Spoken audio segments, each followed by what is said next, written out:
क्योंकि हम इंग्लिश के तो आदी नहीं हैं, हम तो पिंग्लिश के आदी हैं। पिंग्लिश से मुराद पाकिस्तानी इंग्लिश या इंग्लिश कह लीजिएगा कि इंडिया की इंग्लिश, जिसको हमने बहुत हद तक अपने रंग में रंग दिया है। ज़ुबान जो है वो जिस तरह अहले ज़ुबान इस्तेमाल करते हैं उसी तरह इस्तेमाल होनी चाहिए और इसमें अपनी मर्जियाँ चलाने की इजाज़त। डियर स्टूडेंट्स, मैं पेशे खिदमत हूँ एक नए रूल के साथ, और हमारी ये तमाम काविश हमारे मुआशरे के अंदर हमारे दाएं बाएं जो मिस प्रोनंसिएशन की बिना पर, गलत तलफ़्फ़ुज़ की बिना पर जो जगहंसाई होती है बहुत से लोगों की, उसको दूर करना। सीखने का जहाँ तक ताल्लुक़ है ये गोद से गोर तक का हुक्म है और हमें कोशिश करनी चाहिए कि हमें जब भी मौका मिले हम अपने आप को बेहतर बनाएं, because there is always room for improvement.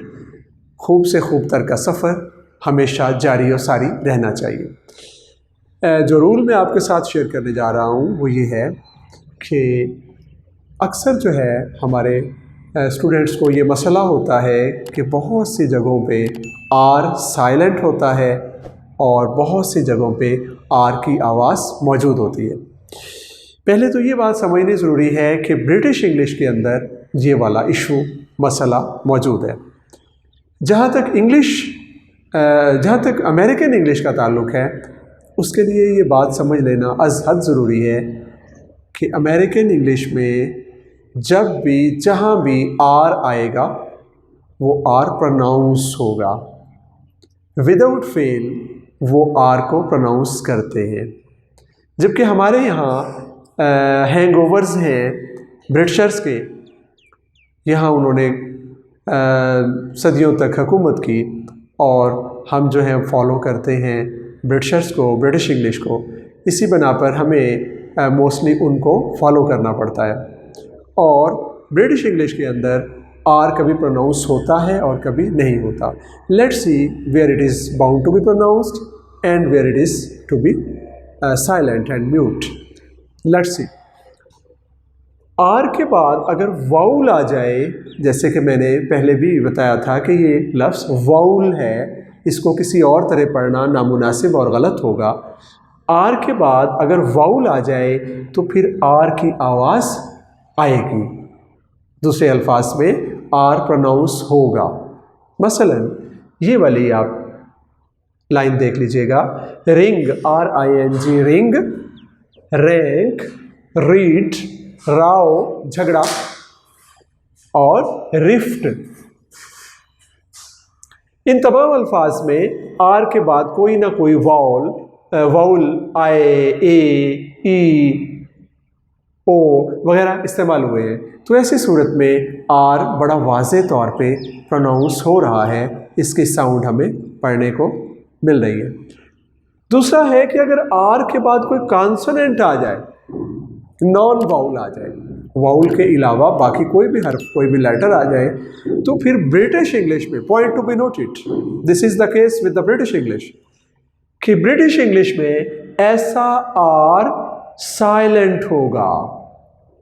फिर सुन लीजिएगा, आर के बाद अगर वाउल है तो आर पढ़ा जाएगा, और आर के बाद अगर कॉन्सोनेंट है, नॉन वाउल है, तो फिर आर खामोश होगा, म्यूट होगा, पढ़ा नहीं जाएगा। मैं इसकी मिसाल आपको बेशुमार मिसालें दी जा सकती हैं।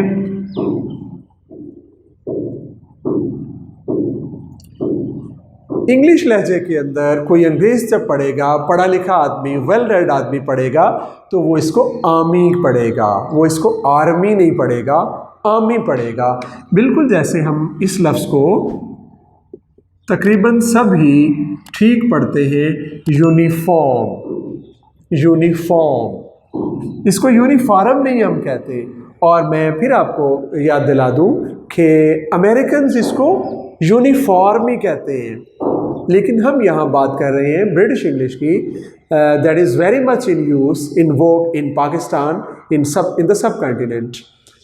यूनिफॉर्म, जैसे हम ये लफ्ज़ बहुत आम इस्तेमाल होने वाला, इसको फर्स्ट कहते हैं, हम इसको फर्स्ट नहीं कहते, फर्स्ट कहते हैं। और रूल वही है कि आर के बाद नॉन वाउल है कॉन्सोनेंट है, तो इसलिए आर को हमने साइलेंट कर दिया है, आर की यहाँ आवाज़ नहीं है। और ऐसे ही इन्फॉर्म है, इन्फॉर्म, इंफॉर्मेशन, तो बाज़ लोग इसे इन्फॉर्म या इन्फॉर्मेशन कहते हैं, जो कि गलत है। Inform, information. पार्टी, इंग्लिश लहजे के अंदर इसको पार्टी पढ़ा जाएगा। ये अलग बात है कि हम उर्दू में पार्टी पार्टी कहते रहते हैं और इंग्लिश लहजे के अंदर इसको पार्टी पढ़ा जाएगा। और फॉरगेट,